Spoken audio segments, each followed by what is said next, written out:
2007. And he's got most of those minerals. The minerals, alkylite, bronzolite, nazarite, all that kind of stuff. The pretty ones are from the surface. Up near the surface where they expose the air and water. Okay. So here's a picture off the internet, a low-grade picture of aholite. And then there's the one that's claimed to be aholite back there. Okay. And then there's pampagoite, which is in the blue color. But they were discovered here first, I understand. That's why they have the local name.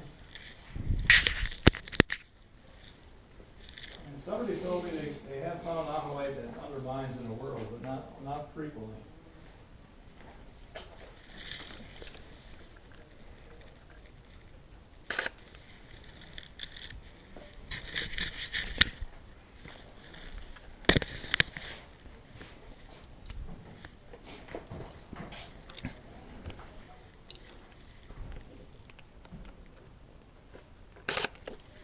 Yeah, I taught in the oil patch for 3 years. I was out in Venezuela for 3 years. Okay.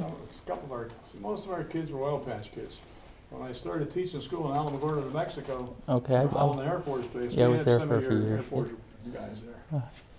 Yeah, I was stationed there for a couple of years in Alamogordo? Yeah, Alamogordo. I was with the F-15s there. My dad retired there too. I met him after tech school, then he retired and I went in at the same time. I was there from 73 to 75. Okay. Yeah, I got there 82. I'm sorry, 83. 71, 70, 73, I'm sorry, 3 years. So found something. And it's kind of fun in a school. You'd have kids from high rolls, which would be way up in the hills and up in there, Cloudcroft. They'd be like farmer cowboy kids and stuff like that. And they would be, Alamogordo would be the biggest place they ever saw. Then you have the regular city kids. Then you have the Holloman Air Force kids. Well, last year, Mr. Walters, I was in Japan. Next year, we're going to be in Libya or something. I don't know. Quite a contrast. Were you down? Was it downtown? Was the high school? I was at the senior high school.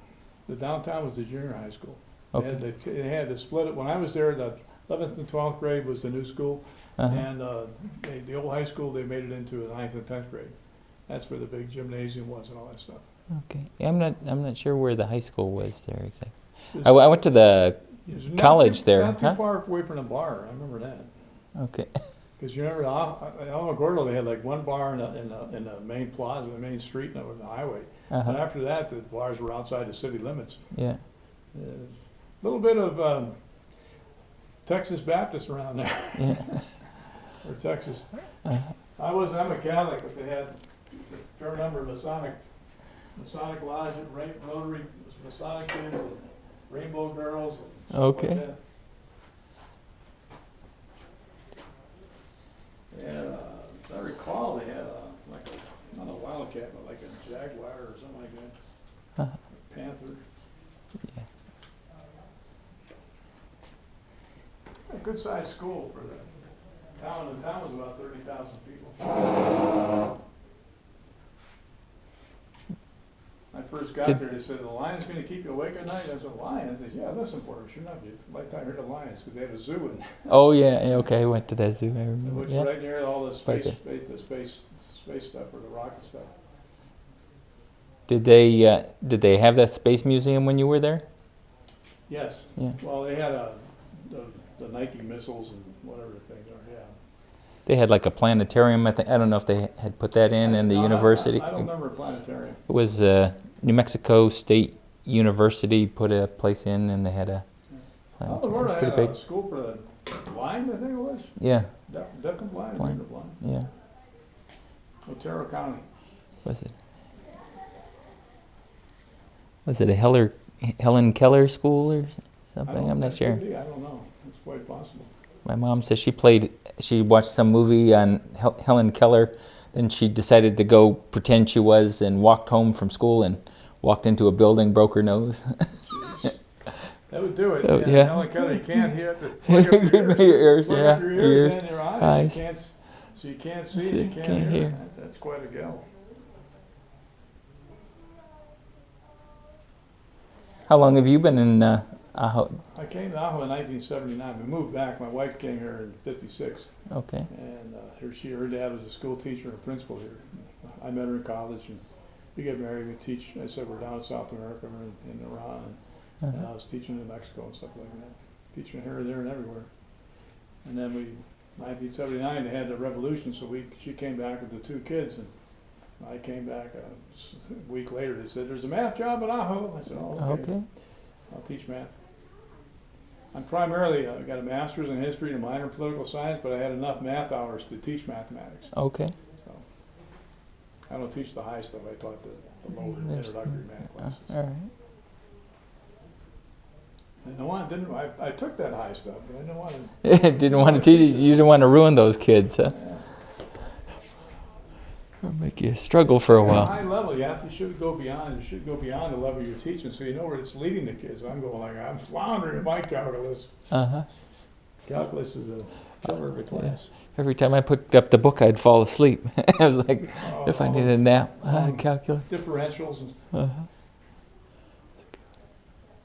So I did take a lot more math hours after I started teaching mathematics. But I took like statistics and probability and history of mathematics and things I could handle. Yeah.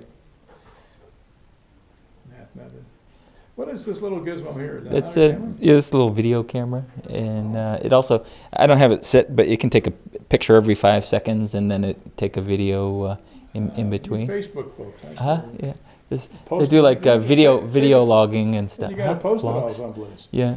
I make the money on the videos too. People watch them, and actually that's kind of what got me coming down here. Was I had done like a video map of the road from Gila Bend all through just Mexican Federal Highway. I was trying to get some of the border fence and stuff back to Yuma, and I saw a couple border crossings and or border checkpoints, and those videos are popular with some people. So I figure I'd come and go through some of those. I do different things going through those. I won't say anything, or sometimes I'll put on different costumes and go through them, and people are interested in those, and I make a lot of money on those videos. Well, I'm glad to hear there's money in that. It's best when they had broken into the car one time. I was just remaining silent and not consenting to a search, so then I did that. But I did kind of started out with the table tennis videos and stuff. Right, they can detain me. They can search, but they can still search anyhow. And then you can. And I always tell my students, if they do it anyhow, you argue with it in court with your lawyer. And but remember, they got the weapons, and you don't have the weapons, so you don't argue with them. So they have to have a probable cause, I think, to break in. They had broken into my car one time. I don't think they had any probable cause or anything. That's up for the courts to make that decision, right? Even though you might be right. Right. Yeah. So, I just told my students, look, the deputy sheriff's got the gun, the border patrol guys got the gun. You don't have the gun, so you don't argue it right then. You don't know what kind of day the guy's had. So just take his number, assert your rights, and then step aside. I was just doing it more. I'm not really, I wasn't hiding anything or whatever. I was just doing it kind of because people are interested in the topic. Mostly, so. Stir up the waters. See what happens. Yeah. See, everybody in Yuma has. And I'm sure from here, to leave, you have to go through a checkpoint. So it's kind of a topic of interest. Of course, Jose has a much different experience every time he goes through it than I do. Okay. And he's been here all his life, and they'll ask him where he's going, and he says, up there. Where you come from? Back there. You give him a hard time. But for me, they just kind of look at your white skin. Are you American citizen? Yes, thank you. Have a good day. So, and my skin would be just as brown as Jose's. Yeah. They catch a lot of people too that aren't that are European, I think, and you probably get a lot of Canadians around here and stuff too. We get a lot of Canadians here, and we get some Europeans. Japan's the farthest way we had them this year. We had 3 guys from Japan. For my little place here, if I'd have your camera, it'd take it like every hour, I suppose. I wouldn't want it every 5 seconds. And then the variety of people that come in here. Yeah. Because we're at the end of the road. We're at the pavement ends. Like a little bit up the road there, and you got this dirt trail. Yeah. And we don't have any big advertising campaign, just leaflets and some signs. We're in a hometown museum, and we got a lot of folks. We've got over 1,100 this season so far. So, I mean, this is today. This is a very good day today. Yeah. Yesterday we had a big day, 37. There you go. 2, 4, 6, 8, 10, 12. Did I sign one of these? That must have been the other Please place do. I was at. What Probably overlooked. is it 22nd today? Yes, sir. Give us credit for another guy coming in here.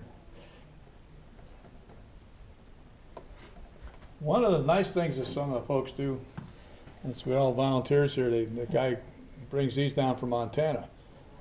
These are called lodgepole pines, and he takes care of them, he trims them up and makes them. He says, we can have them if we don't sell them.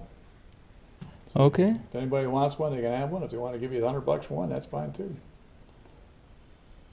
I was going to say, would it make a tripod, but I don't think so. I'd have to have 3 of them. So if you need a walking stick, there you go. I take it that's your motorcycle out there. Yeah, I've been bringing my car down here, but the car ran out of oil last 2 times I came down here. They just found a seal in the cam thing or whatever was leaking. So they were working on it. What did you find of particular interest in the yearbooks? Huh? What's it? I had met a girl down here. Went to school there? That went to school here, yeah. So I was coming down to visit her. I just want to see. Robert Trudell. So I was, I had just kind of started off in doing table tennis videos, and a lot of people watched those, and then I was just mapping roads, and like I said, I had found out people were in. I just noticed there was a lot of volume on those channels or whatever. People give me a hard time if I told them I was a citizen. So then I started doing different things. So that was kind of.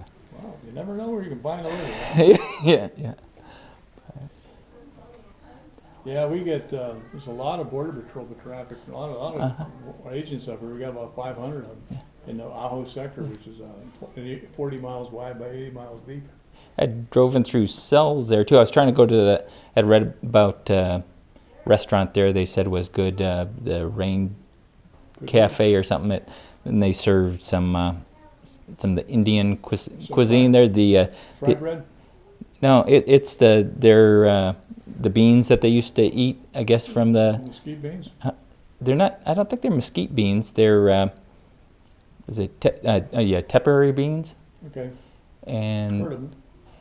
And I guess that's what they ate around here a long time ago. Yeah, and what they were calling mesquite comes in pretty much from the Spanish.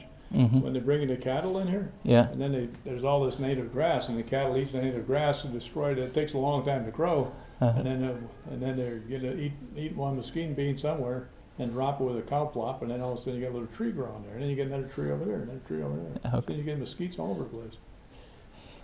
And I guess what were the Indians were eating those beans with the corn and squash a long time ago. So they so they had started that cafe up to bring the old cuisine back to the Indian reservation there, and there were a lot of people liked the food there. So I was going to try it out, and supposedly I'm more of a cactus jelly kind of guy. Is that right? Yeah. I haven't had the peri beans yet. Yeah, I don't think too many people have. I think they just started growing them for that cafe, and they got some gourmet cooks in there. My daughter-in-law is involved with economic development or urban development. She's worked on a reservation sometimes. I'll have to ask her about that cafe. She'd say, "Oh yeah." It was the Desert Rain Cafe. It's called. Sounds good. And it's got really good reviews. I used to have a restaurant down in Gouvaux, which is 40 miles from here. Yeah. Had to go like 20 miles to the east and then 20 miles to the south. Yeah, I haven't seen them advertised now in maybe 6-7 years, so they're probably shut down. Yeah, this place is only open like Monday through Friday, and they're open from like breakfast till 3 o'clock, and I got there at 4, so I missed out. So I'm gonna have to go down there during the week again, huh? You can always ask. You can say, "Yeah, leftovers." Yeah, I walked. Yeah, it was. They must have not locked up. I went in, and they're like then I was coming out and scared the girls as they were leaving there. But yeah. So I'm looking at Robert Trudell. Yes. Trudell, is that how you say it? Yes. What's your name? Nickname is Louis. Louis. Okay, Louis Walters. All right. And Louis since I've been 5 years old. Family nickname. I was raised by my grandparents, and my Uncle Tom named me Two Gun Louis. So okay. No matter what your name is, you're Louis. What was your original name? Gerald. Gerald. Okay. He signs the checks. Okay. Gerald signs the check.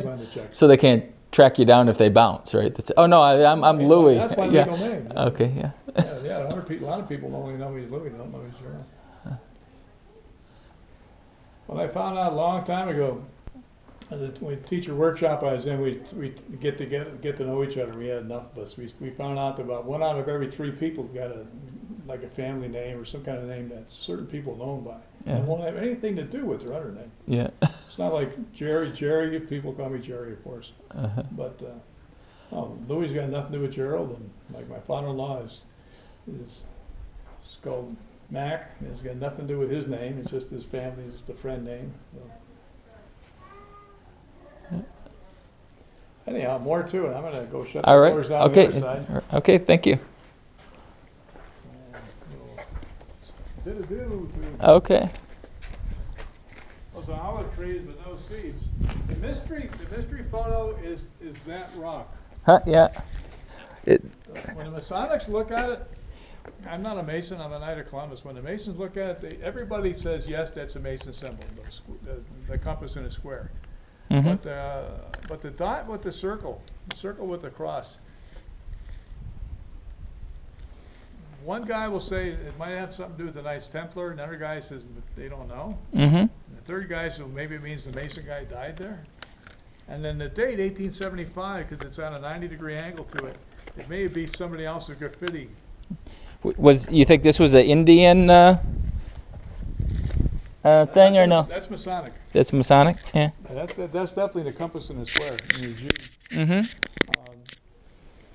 This was in Crater Range, which is 10 miles to the north of us, and fell off about a ledge there. Well before my time. I've been the curator for the last 7 years, and this thing's been here for a bunch of years. I've been volunteering here for a lot of years. Okay. But see, the 1875 is kind of like bigger, fatter strokes. Than this guy, just like little thinner ones. Yeah. This 18 more like that guy. And the little color's different too. So the 1875 may have been put on once, and then somebody else put on something else different, maybe 2 different time periods. They might say in 1875 a Mason died here. That's one way to interpret it. Or it may mean who knows what. The big